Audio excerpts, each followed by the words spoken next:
দেখেন, সংসদ তো আমাদের কাছে আমানত।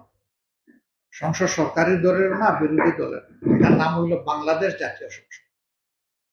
তার মানে বাংলাদেশ এবং জাতির, এটি হচ্ছে কেন্দ্রীয় অবস্থান, যেখান থেকে জাতির ভালো মন্দ সবকিছু বিশ্লেষণ করে ফয়সালা হবে।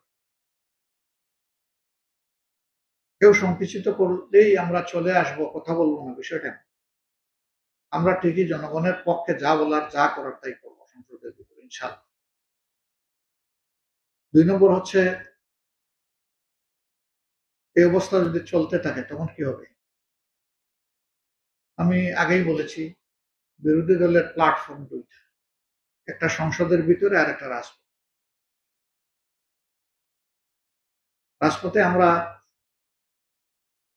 যেমন সংসদের ভিতরে গঠনমূলক রাজনীতি করবো, রাজপথে আমরা গঠনমূলক রাজনীতি করবো, ইনশাআল্লাহ। আপনি বলেছেন ডেপুটি স্পিকারের ব্যাপার অফার করা হয়েছিল সহনশীলতা রাজনীতির দিক থেকে। তারা বলেছেন এটা তাদের উদারতা, তো আমরা তাদের উদারতাকে গ্রহণ করবো। যদি এটা আমাদের অধিকারই না হয়ে থাকে, তো উদারতার তো দরকার নেই। আমরা কি বলেছি? আমরা বলেছি যে জাতি যে পরিবর্তনের আকাঙ্ক্ষা ধারণ করে সংস্কারের পক্ষে গণভোটে হা বলেছে, ওখানেই উঠে আসছে। সুতরাং ওই সংস্কার বাস্তবায়ন হলে অটোমেটিক্যালি বিরোধী দল ডেপুটি স্পিকারের এই দায়িত্ব পাবে।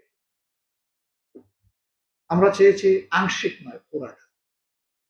শুধু স্পিকার নয়, জাতির স্বার্থে সব জাতিকে দেওয়া হবে। আমাদের অবস্থান এখানেই পরিষ্কার, আমরা এটা বলেছি আগে, আশা করি।